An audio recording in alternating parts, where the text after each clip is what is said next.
Hi. Um, I still don't know what I'm doing my video about. It's Tuesday, and so I need to do a video, but um, I guess I'm just kind of winging it. I want to share testimony, and then I keep thinking, oh, but I had this dream that I should share, or I had that dream that I should share. Um, and I just don't know exactly where to start. So um, I've got my dream journal. Yay. Um, and I remember when I first came to the Lord, um, I had only um, known Him for maybe a couple of months. And I had this dream. I've had dreams for since way before um, I knew who Jesus was. Even as a young child, I had dreams. I had one dream that is probably a video in itself, actually. I was at, I still don't know whose house it was. It was this great big house. There was a back porch. It was like a cement back porch. There were two steps, and it just went out into like this big cement patio um, type place. And when you stepped off of the patio, it was just this beautiful, luscious, full green grass. Um, and so the yard, this beautiful grass, it went for like maybe a half of a football field, maybe. And then it was just this like wheat field. Maybe it was wheat. I think it was wheat. Um, and I remember just like it was the most beautiful place. And then all of a sudden, I walked out too far into the field, and there was this. I was trying to get back, and there was this great big, I don't know what the machinery is called. And I guess maybe if I knew what I was going to talk about before I started recording, then maybe I would have known to look it up. But I didn't. We had a full day. Um, I just got done with my swim class and put kids to bed. And I'm finally sitting down at bedtime to do my video. Um, anyway, so I don't know what the machine is called. The machine was the machine that, like, I believe separates the wheat from the chaff or chaff. I'm not sure how to say it. Anyway, it was a harvesting machine. So I'm trying to get back to the house, and suddenly I am in this giant harvesting machine, and I'm like sliding down. It's got this huge funnel shaped thing on the back of it, and I'm like sliding down the side of it, and I'm thinking like, oh my gosh, what am I gonna do? But I couldn't climb out, and so I just had to let it happen. Um, and um, I I guess that's a good place to be for today. I feel like that was a dream sent to me about um, the harvest, the Lord's harvest of his people, basically telling me that I would be harvested, and it would be scary, but it would be good. And I feel like we're in a time right now of craziness that is also extreme harvest, um, separating the wheat from the chaff, and um, pulling the good from the bad and throwing the rest into the fire. And you don't want to be part of that that's thrown into the fire. Jesus is sitting there waiting. He wants to save you, he wants to graft you into his vine and make good fruit. And I know I'm making a lot of references that maybe you don't understand. So, just to simplify, um, without the biblical sayings, Jesus is there. He's waiting for you. He wants to save you and he loves you unconditionally. And it is not his desire that any should perish, but all should come to him for everlasting life and for salvation. Um, I remember right after I came to know him, I had another dream.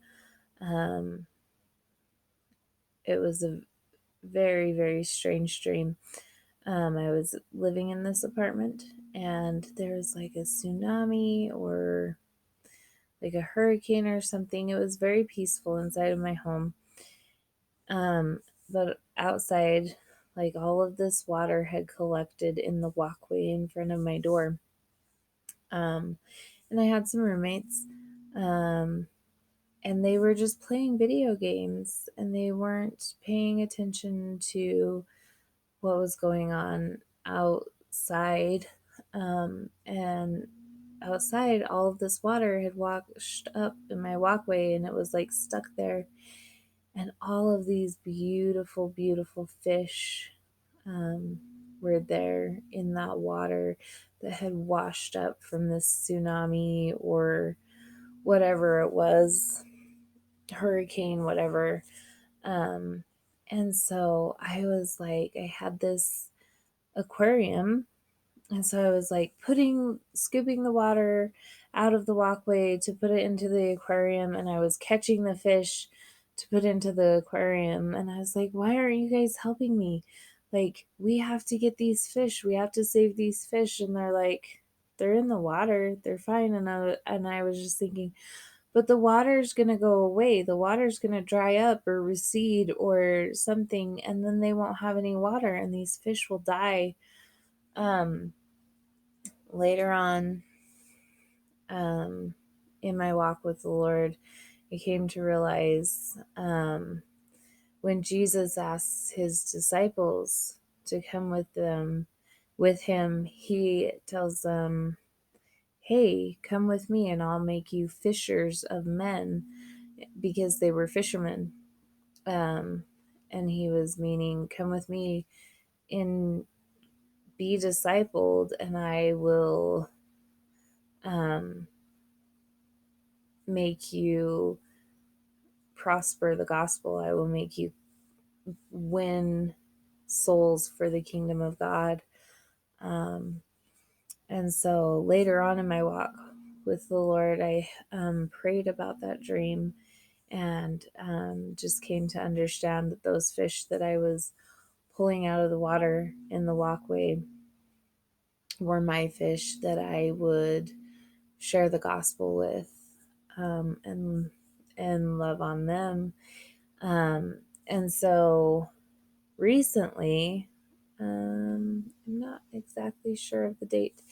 I don't have the date in my little journal thing. Cute little journal says every moment matters. Even when we're sleeping, the Lord is talking to us. I have many, many dreams that are just spiritual that I just am crying out to the Lord in prayer. In fact, I had one the other night that I woke up and I was upset that I woke up because I didn't get to finish my prayer in the dream. So, anyway, I don't know the date that I had this dream. I probably remember the dream better than um, than reading it, actually. So I was in this fish store, and inside of the fish store, it was like you walked in, there was a big circular wall.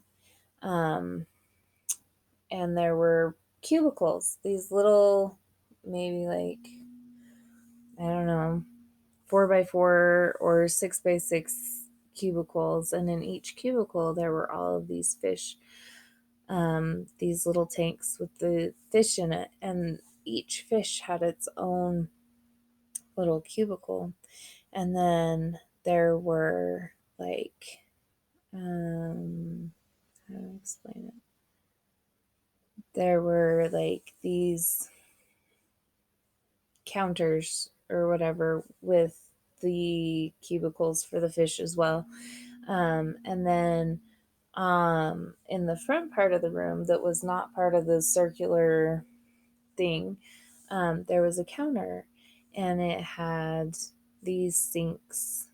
Um, and I mean, it was obviously like had the equipment and stuff they would use to clean the tanks. I don't know if you've ever taken care of an aquarium.